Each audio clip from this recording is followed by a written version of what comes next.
Éclairage sur un sujet de l'actualité économique. Taux de change à l'indicatif à l'interbancaire et au parallèle. Cours des principaux minerais de la RDC, indice des prix à la consommation. C'est dans Jeudi Économie, chaque jeudi à 14h après les infos. Et sa rediffusion jeudi 20h. Jeudi Économie, émission présentée par Eric Ambago. Bonjour chers auditeurs, bienvenue dans votre magazine hebdomadaire Jeudi Économie. Vous connaissez les rubriques, taux de change à l'indicatif, à l'interbancaire et au parallèle. Vous aurez le cours des principales matières d'exportation du pays, le panier de la ménagère et un invité pour commenter un sujet de l'actualité économique. Commençons par le taux de change. Pierre Matanda, bonjour. Bonjour Eric Ambago. Quelle est la parité aujourd'hui, franc congolais, principale devise étrangère? La parité franc congolais principale devise étrangère à l'indicatif se présente de la manière suivante. Un dollar américain vaut 2857,7 353 francs congolais. Un euro équivaut à 3242,6 683 francs congolais. Un franc CFA égale à 4,9 434 francs congolais. Et un rand sud-africain vaut 151,5 949 francs congolais. Au marché parallèle, un dollar américain équivaut à 2820 francs congolais, un euro équivaut à 2932 francs congolais, un franc CFA égale à 4,2 francs congolais. Et quel est le cours des principales matières d'exportation du pays? Voici le cours des matières premières. La tonne du cuivre n'a pas bougé, Eric. Elle coûte toujours 9 532,10 dollars américains comme la semaine dernière. Le coût de la tonne du cobalt n'a pas bougé. Il coûte toujours 26 000 dollars américains comme il y a une semaine. L'once d'or est vendue à partir de 3 338,83 dollars américains contre 3 094,40 dollars américains il y a une semaine. Le baril du pétrole revient à 62,70 dollars américains contre 62,34 dollars américains la semaine passée. Et enfin, une tonne de cacao est vendue à partir de 8 002 dollars américains contre 8 447 dollars américains la semaine dernière. Merci Bérom. Attendant, on vous retrouve avant la fin de l'émission pour le panier de la ménagère. C'est le principal centre de négoce de la ville province Kinshasa. Il a été fermé sur décision de l'hôtel de ville pour des travaux de rénovation depuis 2021 après une réunion avec le président de la République. Quel sera son impact sur l'économie de Kinshasa une fois les travaux terminés? Jeudi Économie reçoit pour vous l'ancien président de l'Assemblée provinciale de Kinshasa, autorité budgétaire à l'époque, aujourd'hui député national. Monsieur Godepoy, bonjour. Bonjour Eric. Pourquoi avait-on décidé de la rénovation de ce marché central de Kinshasa, Zando? Merci Eric. Lorsque nous arrivons aux affaires en 2019, pour ne pas dire fin 2018, nous devons poser les diagnostics avant de faire les pronostics sur la situation de la ville de Kinshasa et lever des orientations stratégiques. Nous sommes partis d'un constat que les grands marchés d'Izando, c'était le cœur de l'économie de la ville de Kinshasa. Mais quelle a été notre désolation? C'était la crasse. Les vendeurs et les vendeuses travaillent dans des conditions inhumaines. C'est à ce moment-là que nous étions obligés de moderniser les grands marchés. Pourquoi? Parce qu'il fallait redonner de la splendeur à cette ville. Parce que nous la voulions à la fois scintillante et brasillante. Et nous voulons quand même que ces grands centres de commerce puissent refléter l'image de la grande ville de Kinshasa. La grande ville de Kinshasa, c'est au moins 18 millions d'habitants. Donc, c'est-à-dire, c'est le Congo-Brazzaville, les Gabon et tous les Cameroun francophones. C'est à ces titres-là que nous nous sommes dit, nous devons donner quand même l'envie de vivre aux Kinois et Kinois, même s'ils ont déjà réussi la vie de la part de Dieu. Comment devait être construit ce marché d'après vous? On devait garder le même style ou on devait améliorer l'architecture? Non, il fallait les moderniser, mais déjà, il faut quand même féliciter le maréchal Mobutu, parce que pour démolir ces bétons-là, nous avons eu du mal. Tous les engins chinois n'étaient pas à la hauteur de la tâche.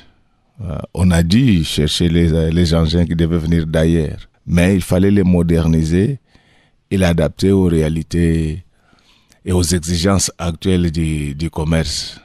Il fallait le faire avec l'argent de l'État. Mais malheureusement, lorsque nous arrivons à la tête de la ville de Kinshasa, le gouvernement de l'époque, comme les anciens gouvernements depuis 2006, ne voulaient pas qu'on puisse opérer la retenue à la ressource de 40%. Et comme si cela ne suffisait pas, la ville de Kinshasa avait un passif douloureux dans les domaines des finances, d'une manière telle que la ville était blacklistée et qu'aucune banque ne pouvait accorder des dettes à la ville de Kinshasa. Alors, devant cette atonie des ressources, vous avez un gouvernement qui ne vous envoie rien, et je l'ai dit aujourd'hui que pendant tout notre mandat, la seule année où nous avons eu beaucoup d'argent, c'était en 2022. C'était les 8% de notre récession. Et c'était combien? Les 8%, donc c'est modique. Ça ne pouvait pas nous permettre, ne fût-ce que d'acheter les rideaux pour la ville de Kinshasa. Et donc, pour le reste des années, c'était 1%. Sur une enveloppe de combien? Non, normalement, si on devait opérer la retenue à la source, au bas moment pour la ville de Kinshasa, vous n'avez pas moins de 200 millions de dollars par mois. Donc, vous comprenez que si on avait cette retenue, on pouvait nous-mêmes construire les marchés. Donc vous auriez pour une année 2,4 milliards de dollars. Voilà. Alors, dans ce contexte-là, j'étais surpris et sidéré d'avoir un membre du gouvernement dire comme ça et de manière ostentatoire que lui n'allait pas respecter ces dispositions constitutionnelles. Donc ce sont des choses qui n'arrivent qu'en RDC. Nous sommes mis d'accord, nous étions concertés avec les amis pour dire, devant cette difficulté, le monde a des voies de développement. L'Occident est passé par le secteur bancaire. C'est ainsi que vous aurez remarqué que pendant la pandémie de Covid, l'Union européenne a dû s'endetter à la hauteur de 750 milliards de dollars qui seront remboursés jusqu'en 2058. Mais l'Asie s'est développée par les partenariats publics-privés. Donc, étant privés d'accès au crédit bancaire, nous n'avons qu'un seul choix, qui était celui de recourir aux partenariats publics et privés. C'est-à-dire que nous devons chercher un opérateur économique qui pouvait avoir de l'intérêt sur le fonctionnement du marché et qui pouvait accepter nos conditions pour qu'on puisse construire les marchés. Et comme le principe du PPP il dit, parce que ce que les gens ignorent, c'est que dans ce pays, le partenariat public privé est encadré par une loi de 2018. On a fait un appel d'offres pour chercher un peu à avoir des gens qui pouvaient nous accompagner dans la démarche. Et ce n'était pas possible avec l'environnement politique folklorique. Vous savez que tous ceux qui ont échoué dans la vie, ils viennent se réfugier en politique. Nous nous mettons d'accord avec les Français, mais lorsque ces Français arrivent, vous avez vu vous-même les bruits qu'il y a eu autour de la destruction de ces marchés. Il y avait des amis qui cherchaient à occuper nos postes. Ils ont mobilisé quelques badauds à coups d'argent. Chaque fois que les Français venaient sur les sites, ils s'invitaient pour venir les décourager. Et du coup, les Français nous ont dit que nous, on ne travaille pas dans des conditions infra-professionnelles comme ça se passe chez vous. Nous allons plier bagages. Et c'est à cette époque-là que les Français nous ont dit, mais avec tous les immeubles qui poussent ici, à Kinshasa, nous vous conseillons d'y acheter un seul appartement parce que nous constatons que ce sont les immeubles construits hors normes. Donc, je referme la parenthèse. Parce que nous voulions ce marché-là moderne. Et vous allez voir comme il est fini. Je vous dis que depuis 1885, personne n'a fait ce que nous avons fait. Nous vous avons donné ce marché-là sans prendre un seul franc de l'État. Par contre, les autres, ils construisent pour voler dans la surfacturation. Et je pense que nous méritons ne fût-ce qu'une médaille de bronze. Le nouveau marché central réhabilité sera composé de 80 000 étals et 650 magasins. 680. Est-ce que cet espace peut contenir tout ça? Oui, nous avons pris toutes les dispositions parce qu'il s'agit d'une construction à étage. Je ne dis pas en étage. Donc, vous n'allez pas vous limiter seulement au niveau des étals ou des magasins.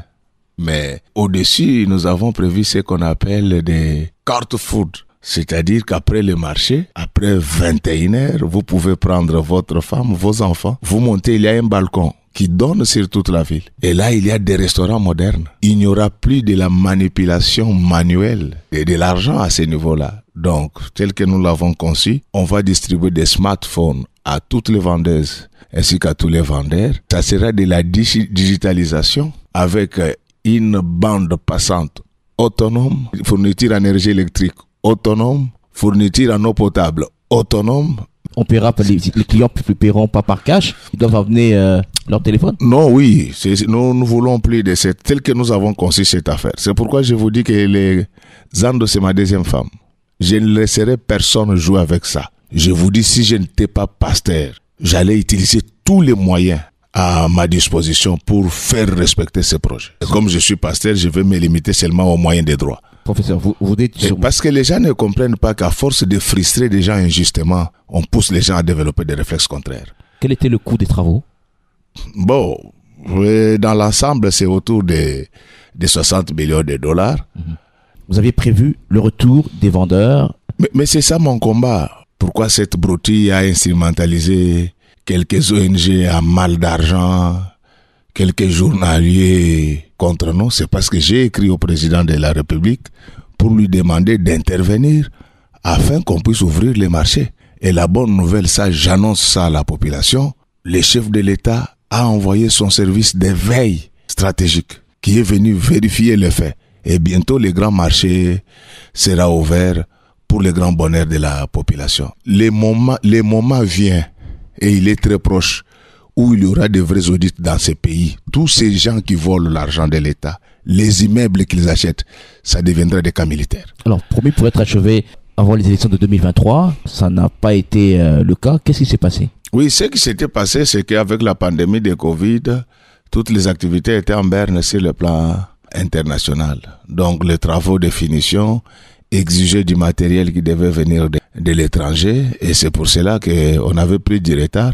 Mais le marché est terminé depuis une année. Il n'y a pas de raison qu'on continue à les fermer parce qu'on a quelques frères d'Irkaba dans une institution pour nous intimider. Moi, ça ne passe pas. Et les bijoux Kala que nous avons fait, c'est l'actif du président de la République. N'oubliez pas que lui-même, il était venu à l'hôtel de ville pour nous soutenir dans cette démarche. Je garde la liste des anciens occupants de ces marchés-là. Dès qu'on attribue les magasins, je vais publier cette liste. Si ces gens-là n'ont pas de place là-bas, vous allez voir ce qui va se passer dans la ville de Kinshasa. Quel sera l'impact de ce marché sur l'économie de Kinshasa, ce marché? Mais je t'ai dit que le marché, c'est le centre de tout. C'est là où se rencontre l'offre et la demande. Lorsque vous avez 80 000 étals, c'est vous-même qui le dites, 680 magasins, vous avez des cartes food comme on était en train de le dire là-bas. Vous savez que la commune de la Gombe, chaque jour est visitée par au moins 4 millions de personnes. Il y a toujours des gens qui disent, mais comment ils connaissent tout ça? Mais il faut venir, on va vous apprendre comment on le fait. C'est-à-dire que nous n'avons pas géré cette ville de manière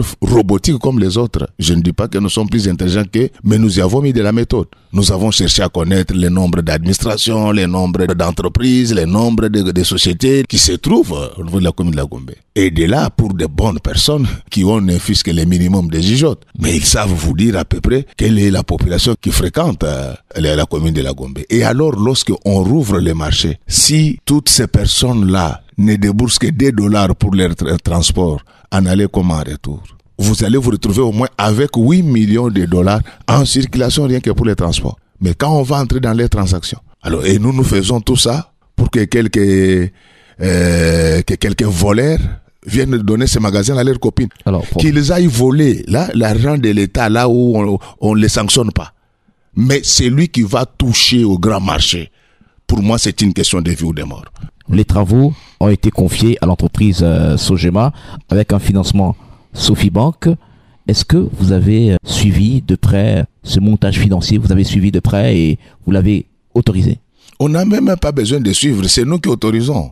Donc vous avez tous suivi qu'en 2019, la ville de Kinshasa ne pouvait pas accéder au crédit à cause de son passif financier douloureux, comme j'étais en train de le dire. À ce moment-là, les biens fondés de notre partenariat public-privé étaient justifiés parce que le gouvernement central ne nous envoyait pas l'argent. Je vous informe que moi, j'ai les arriérés de plus de $500 000 dans cette histoire-là qu'on ne m'a jamais payé. Les tout président que j'étais, je suis parti de là avec les arriérés d'environ 2 ans. Alors, le partenariat public avec les Français a été rompu à cause de l'homme politique qui était derrière. Je parle de l'homme politique et non de la politique qui était derrière ces projets. Les Français se sont retirés et nous nous sommes tournés vers Sogema comme caution morale.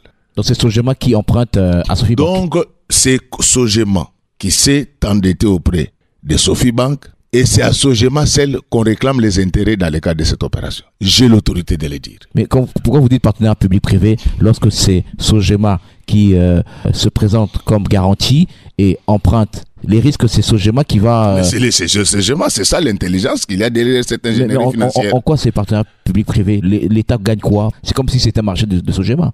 Non. C'est-à-dire que Sogema, lorsqu'elle contracte la dette auprès de la banque, elle finance maintenant l'opération. Et cela est prévu par nos textes. Donc lorsque vous lisez notre droit de partenariat public-privé, on dit que les concessionnaires apportent seuls le financement. Donc il a la responsabilité de chercher le financement. Mais les mêmes textes précisent que cela ne veut pas dire que c'est la société seule qui doit fournir les financements. Le plus important pour l'État, c'est que les concessionnaires peuvent rechercher le financement à ses risques et périls. Et la part de l'État, c'était quoi? La part du gouvernement provincial ou des autorités de la ville, c'était quoi? C'est ça la question que je devais vous poser. Parce que la ville n'a rien apporté. Les gens parlent de ces grands marchés-là, mais quand vous posez la question, ils n'en connaissent même pas la superficie. Les terrains du grand marché, c'est 350 000 mètres carrés. 3 hectares et demi. Ici, au niveau de la commune de la Gombe, nous avons 3 zones. Il y a la zone A, elle part du GLM jusqu'à la place des évolués. Ce qui suit après, c'est la zone B. Et lorsque vous êtes la périphérie comme les grands marchés là, c'est la zone C. N'oubliez pas que les grands marchés, c'est nous tendons vers la commune de Kinshasa. Et c'est ce qui fait que de ce côté-là, le mètre carré, quand il est cher, c'est autour de $1000. C'est-à-dire que si on était à co-entreprise, vous allez voir que même l'apport de ces terrains-là ne pouvait pas nous permettre d'avoir une entreprise à vie qui était bénéfique à la République. Mais ici, nous sommes en PPP.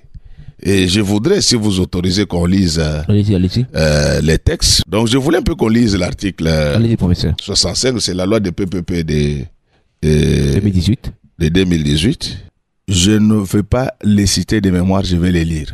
La concession de services publics est un mode de gestion d'un service public dans le cadre duquel un concessionnaire partenariat privé a le droit d'exploiter l'ouvrage en son nom et à ses risques et périls pendant une durée déterminée en recouvrant les prix du service auprès des usagers. Nous avons transféré les risques vers Sogema en syntonie avec l'article 65 que je venais d'évoquer ici. Mais comment Sogema arrive à obtenir 60 millions? Qu'est-ce que Sogema garantit à Sofibank? Mais c'est ça la question que je devais vous poser, vous. Lorsque vous voyez l'État se présenter devant les guichets des banques, on lui refuse $1 million, mais il y a un privé qui arrive, on lui donne 60 millions de dollars. Ça veut dire qu'il vaut plus que 60 millions. Donc l'État n'est pas crédible. C'est à vous de tirer la conclusion. Ici, c'est Sogema qui est redevable à Sofibank. Vous cherchez Sogema. Comment vous faites pour que... Mais on fait un appel d'offres. J'ai entendu encore des âneries du genre... non, c'est l'État qui doit gérer le marché. Là même, nous devons faire très attention. Vous savez tout ce qui se passe ici? Les gens nous suivent. Je crains que ces comportements puissent faire échouer même les deals salutaires avec les Américains. Parce que ça donne l'impression que nous ne respectons jamais nos engagements. N'oubliez pas que nous avons la réputation d'un État qui ne respecte jamais ses engagements depuis la zaïrianisation. Mais ici, on vous dit clairement que c'est Sogema qui prend les risques. C'est ici qu'on explique. Ce n'est pas nous. Cette loi concerne tous les PPP. Et même les deals américains pour lesquels moi et vous... nous avons crié sur le toit depuis plus de 3 ans, passera par cette loi. Pendant la durée de l'exploitation, jusqu'à paiement de la dette contractée par Sogema, ce marché central appartient à Sogema pour l'instant. Non, c'est toujours le PPP. Parce que vous allez voir qu'il y a partage des dividendes. Pendant tous les 25 ans, il y a partage des dividendes. Nous sommes en BOT. Les partenariats à plusieurs visages, notamment les BOT.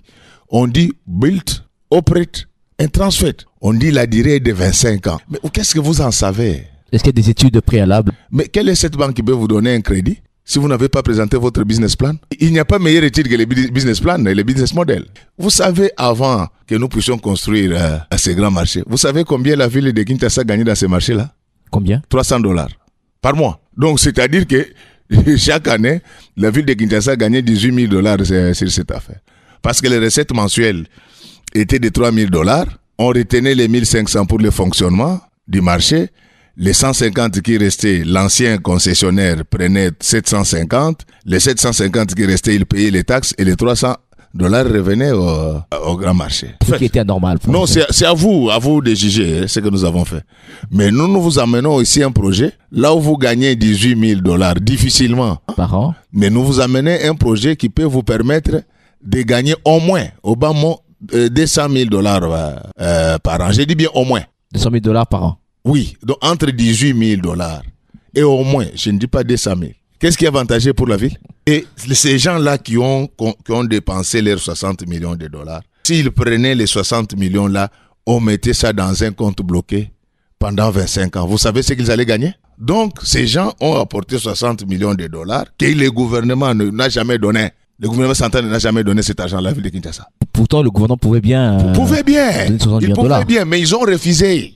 Ils ont refusé. Et nous allons faire quoi? Donc, ces gens-là vous amènent $60 millions. Mais faites des calculs. Ils doivent en tirer des bénéfices. Mais tel que j'ai raffiné ce projet-là, si quelqu'un vole un seul franc de l'État, s'il y a de vrais auditeurs, on va les découvrir. Mais on ne va pas continuer à faire du consulting gratuit. Nous avons mis des mécanismes tels que si même Sogema faisait des ristournes à quelqu'un après nous allons les découvrir et nous allons les dénoncer. Professeur, en 25 ans, oui. $60 millions américains avec $200 000. Dans les tableaux, il y a d'abord Sofibank qui doit récupérer sa mise. Voilà, $60 millions. Oui. Dans les partages de dividendes, la priorité, c'est Sofibank. Après, la ville et Sogema se partagent les restes. Les contrats, d'abord, ça, je voudrais que c'est une exclusivité que j'avais réservée pour vous. Donc, les contrats qui lient Sogema à la ville de Kinshasa est un contrat d'adhésion. Comment vous pouvez dire qu'un contrat d'adhésion a des dispositions léonines? C'est l'État qui a proposé les contrats. Il a dit que les concessionnaires qui sont intéressés viennent adhérer à ces contrats. Oui, la gestion financière et administrative du marché central laissée exclusivement à Sogema SARL. Quelle est la part de la ville? Je vais vous dire ceci. Le problème de la gestion financière, nous avons déjà réglé ça avec l'article 65. Ce n'est pas la ville de Kinshasa. Et cette loi a été votée à l'époque où moi j'étais encore directeur des douanes. Donc je n'étais pas encore politique. Un état de droit, c'est un état qui tient compte de son état du droit. Le partenariat public n'a pas que des fondements juridiques, mais le partenariat public a également les fondements théoriques. Dans toutes les universités du monde, on dit que dans le cadre des PPP, c'est les concessionnaires qui gèrent. Parce que lorsque vous venez me chercher que vous avez échoué, donc vous voulez que je vous laisse la gestion pour qu'on échoue et que moi je perde mon argent? Alors, le problème que vous posez est réglé toujours dans le cadre de la loi des PPP sur 2018. On part du principe que si l'État a échoué, c'est parce qu'il n'avait pas suffisamment de moyens. Or, en entrepreneuriat, il y a 4 moyens fondamentaux pour une entreprise. Ce sont les ressources matérielles, ce sont les ressources financières, c'est le temps comme ressource, mais c'est aussi les ressources humaines. Donc, lorsque vous m'appelez comme concessionnaire, vous voulez que je travaille avec ces ressources humaines déficitaires qui vous ont fait échouer pour que moi aussi j'échoue comme vous? Donc, professeur, conclusion, la Sogema devrait percevoir des droits et taxes revenant à la ville de Kinshasa en lieu et place de la DGRK. J'ai dit ceci, c'est ça encore la confusion. L'article 65 est clair. C'est quand Sogema perçoit ses taxes auprès des usagers, c'est à ce moment-là que Sogema va elle-même, en tant que société bien sûr, payer les taxes. Comme tout le monde, ça n'a rien à voir. Elle va payer les taxes à la DGRK, à la DGPEC. Je sais que c'est de l'ingénierie financière, ce n'est pas à la portée de tout le monde. Ça donne des migraines et des crampes à certaines personnes. Je ne dis pas moi que je suis plus intelligent que les autres, mais je vous présente les faits et je vous présente les textes. La clé de répartition alors, puisque vous parlez de gestion, la clé de répartition de tout ce qui sera perçu là-bas entre l'État, est-ce qu'il était connu par vous, Assemblée provinciale? Mais quand vous autorisez, vous avez un acte de l'Assemblée provinciale qui autorise le projet.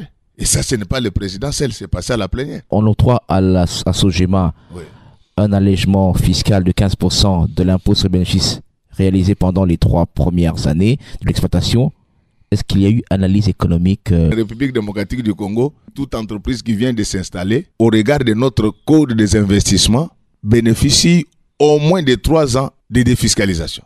Les missions d'inspection et d'audit semestriels devront d'abord requérir l'autorisation de SOGEMA. Tous les contrôles fonctionnent sans problème. Donc, SOGEMA n'a pas droit de veto. Donc, il peut être contrôlé par l'Assemblée provinciale. Oui. En management, il y a une grande différence entre autorité et pouvoir. Donc, lorsqu'on vous parle de l'autorité, c'est-à-dire de l'autorisation, c'est une sorte d'information. C'est comme quand on appelle l'Assemblée, on dit l'Assemblée nationale, c'est l'autorité budgétaire.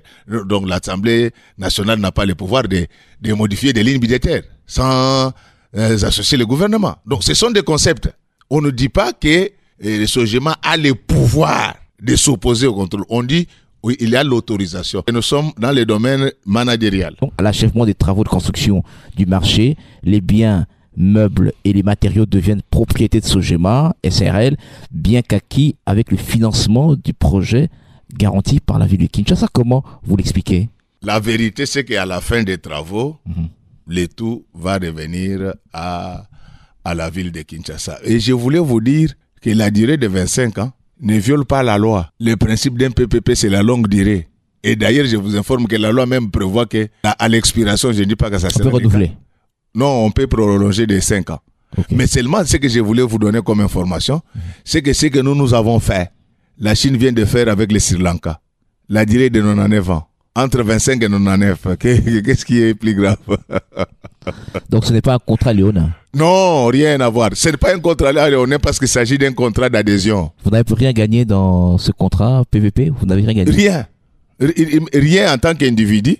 Mais quand la population sera là, j'aurais gagné parce que moi j'ai rendu service à cette ville qui m'a tout donné. Alors, professeur, mais une ONG, l'ODEP, Observatoire de la dépense publique, sur base d'un rapport de la Cour des comptes, a révélé qu'en mars 2022 et avril 2023, des paiements irréguliers, je souligne, et illégaux ont été effectués depuis les comptes de l'hôtel de ville à la Robank au profit du président de l'organe délibérant pour un total de 215 470 117 francs congolais, plus de 60 000 dollars américains. Comment vous l'expliquez? Donc, quand vous me regardez, moi, ici, quand vous me regardez bien, est-ce que j'écoute 60 000 dollars, moi? Donc, vous n'avez rien perçu? Mais j'ai donné, j'ai publié, je suis le seul Congolais qui a envoyé les numéros de son compte Raobank dans les médias pour que tout le monde aille vérifier. Il n'y a rien de tel, c'est faux. Ces ONG-là, ce sont des ONG qui n'ont aucune qualification réelle.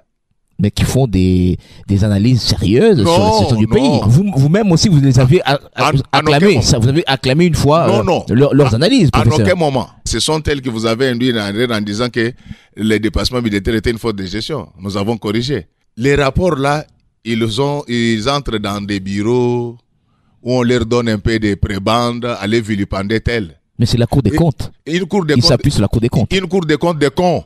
Cour des comptes, des cons. Des cons, je le répète et je le répéterai devant un fusil. Mais professeur, c'est une institution, l'institution supérieure de contrôle du pays. D'ailleurs, je vous informe. Donc, lorsqu'on dit que la Cour des comptes est une institution supérieure de contrôle, ce n'est pas supérieur au contrôle politique. Le contrôle politique tient tous les contrôles en État. J'étaye. Vous avez suivi lors de la reddition des comptes. Ils nous ont envoyé des fausses statistiques à l'Assemblée nationale sur les dépenses en mode d'urgence. Si je n'étais pas là, la République allait être induite en erreur. Cette cour, vous avez suivi le feuilleton Yuma. L'article 39 de leur loi de 2018 leur donne certes le pouvoir de prendre des mesures conservatoires. Ce n'est pas à eux de prendre les mesures. Et ils devaient proposer ces mesures aux services compétents. J'ai vu que vous avez également porté plainte contre l'ODEP. Pourquoi? Vous avez peur de quoi? Je n'ai peur de rien. Il doit démontrer par quelle sorcellerie on avait versé l'argent sur mon compte.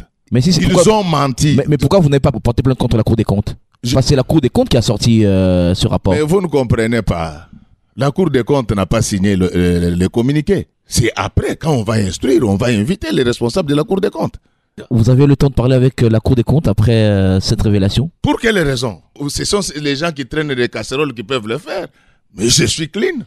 Même si ma peau est noire, mais je suis clean comme mon cœur. Moi, j'ai été la première personne à être contrôlée par l'IGF. À l'époque où, nous sommes en 2020, à l'époque où quand vous êtes visité par l'IGF, les gens entraient directement en coma. On n'a rien trouvé. Est-ce que vous connaissez un seul politicien qui, quand il est diffamé, il prend les numéros de son compte, il envoie ça dans les médias? Vous avez déjà vu ça depuis Léopoldé? Godet est chrétien au propre comme au figuré.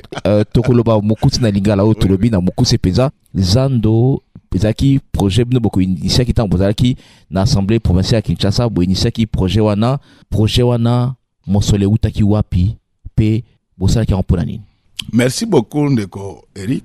Na eleko tokomi bakonzi ya ville oyo ville ezaki mosoto ngai na bolenge bwangai na banda ko kende Zando wana ezaki sika ya esengo okei ozo tambola na crème moko babanda obenga komona ngo frigole ozolia ozo tambola pavillon na elengi tango tokomi wana gouvernement central banda otindela biso mbongo te même ngai na longo wana bazana nyongo na ngai ya 2 ans toye koyokana na baninga tolobi soki tolandi bato oyo tokobima bazoba nde tolobi totonga Zando tokei na banque po adefisa biso mosolo totonga Zando banque alobi bino vila Kinshasa bo abakidi mfuka bokozwa mbongo epai na ngai te totamboli ba banque nyonso banyongo biso tokutaka totamboli ba banque nyonso baboyi toke tozwi ba français basunga biso tango ba français baye même bato oyo bazosala makelele lelo basali makelele ba français bayebisi biso mboka na bino ya bazoba toye kosalisa bino bozoswana bongo ndenge nini tokondimake tokozwa misolo na biso na suka bakei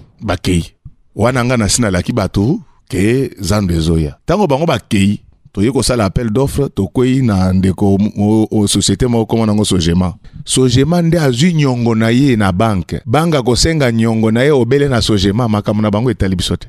Donc soki ebebe yindelie Sogema bango siko Sogema ya kufunda wapi soki yepe yindelie na France wana ndi peza ndi bakobota bino bavion Sogema a defi boni au moins 60 millions de dollars pona kotonga Zando wana esengeli na mibeko na biso ya mboka tozaka na mobeko moko babenga ngo ya partenariat public privé article 65 ya mobeko wana elobi soki bozana partenariat public privé eza moto ya na mbongo yende ya ko gérer eloko na bino wana in anglais babenga ngo BOT c'est-à-dire ya ko sala soki a récupérer misolo na ye azongisi bino eloko na bino engebene na mobeko na biso contrat wana eza ko kende sur période ya 25 ans pour nini pour Sogema récupérer mbongo na ye avant projet oyo ville ya Kinshasa oyo mbongo abanda kozwa na Zando ezalaki moyenne ezalaki à $300 par mois parce que recette ezalaki à $3000 balongoli 1500 pour na fonctionnement 1500 oyo etikali 750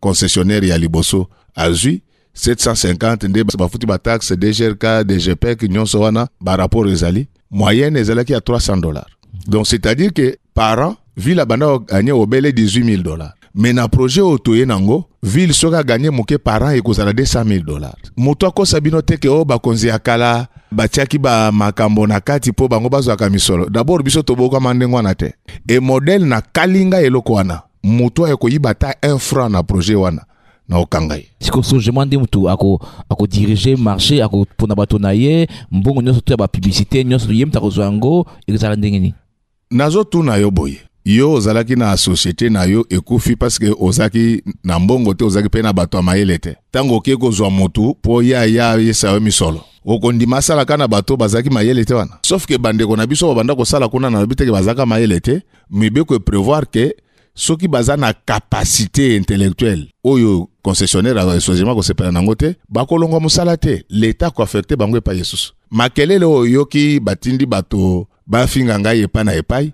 eza badongolo miso ya yambo Zando esila depuis une année moi groupe abato moko babengaka constructeur yo faut pesa biso ma magasin il faut garantir biso na mbongo zozo otindela ka pe biso soko sali bongo te contrat na yo koleka te tozeli na ne biso toza bana bato na te biso to bakolote nde na komeli président ya république na lobi papa kota likambo yo président bato a humilité atindi équipe na ye ya veille stratégique o eza dirigé na François Mamba po baya ko vérifier soki makambo na zoloba eza solo obi ezali ya lokuta yango moni Zando ezofonga makala mingi te eza président moto azofongolisa Zando azofongola ngo po pe Godet abelelaki mais siko balobi yo bapesi mbongo pote Sogema zo a marché wana yo zaki mbongo ebele lokola toloba koleka $70,000 américains. C'est vrai que nanu na koma mvando te est-ce que yo penza mundengo mone longi nanga bo eza longi ba 70,000 eza makambo lokuta depuis au botama na mboko yo so mona politicien moko ba kosele likambo azui numéro ya compte na ya tindango na media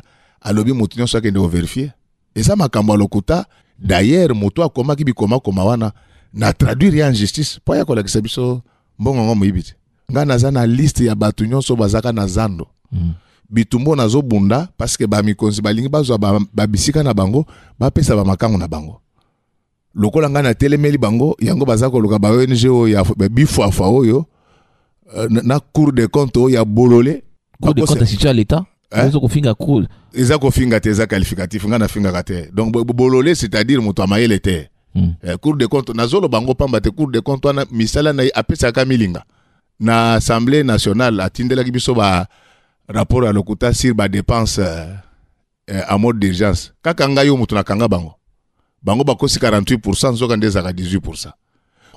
C'est ba biangio po bampe afundi ba biangio okende ko samba. Na koya sans avocat na olakisa bolema na bango. Et d'ailleurs na oyo na fundi eza oyo ba oya signaki communiqué. Mais bango nyonso bakobenga kuna baoleka kuna. Voilà un peu le résumé Lingala. Je rappelle que notre invité c'est le professeur Godepoy. Il est député national, ancien président de l'Assemblée provinciale de Kinshasa. Godepoy, avec vous, nous allons suivre le panier de la ménagère avec Béro Matanda. Les denrées alimentaires de première nécessité sont vendues comme la semaine passée. Le sac de riz de 25 kg coûte 70 000 francs. La mesurette ou sakombi coûte 2 000 francs congolais. La semoule coûte 51 000 voire 55 000 francs congolais pour un sac de 25 kg. La mesurette ou écolo est à 3 500 voire 4 000 francs congolais. Un sac de maïs varie entre 100 et 300 000 francs congolais. Celui de cossette de manioc varie entre 150 et 300 000 francs congolais. Un sac de haricots coûte 200, 240 ou 260 dollars américains. La mesurette ou copo coûte 5 000 francs pour les bilbil ou goma. Les haricots appelés pembe coûtent 2 800 la mesurette ou sakombi. Les haricots dénommés soldats coûtent 4 900 francs congolais la mesurette. Les haricots appelés loufo coûtent 4 300 francs congolais la mesurette ou copo. Et les milaïs sont à 3 800 francs congolais la mesurette ou copo. Un sachet de sucre de 5 kg coûte 18 000 francs congolais. La mesurette ou sakomi revient à 2 000 francs. Un bidon d'huile végétale de 25 litres coûte 136 voire 145 000 francs congolais. Celui de 5 litres coûte 32, 33 ou 34 000 francs congolais. Un carton de poisson salé coûte 75 dollars américains. Le kilo est à 30 000 francs congolais. Il était à 22 000 francs congolais. Les poissons salés sont très rares sur les marchés. Un carton de chinchard de 20 kg coûte 190 000 francs congolais. Le kilo est à 12 000 francs. Il était à 8 voire 10 000 francs congolais. Le carton de cuisses de poulet coûte 22 dollars américains et le kilo est à 8 000 francs.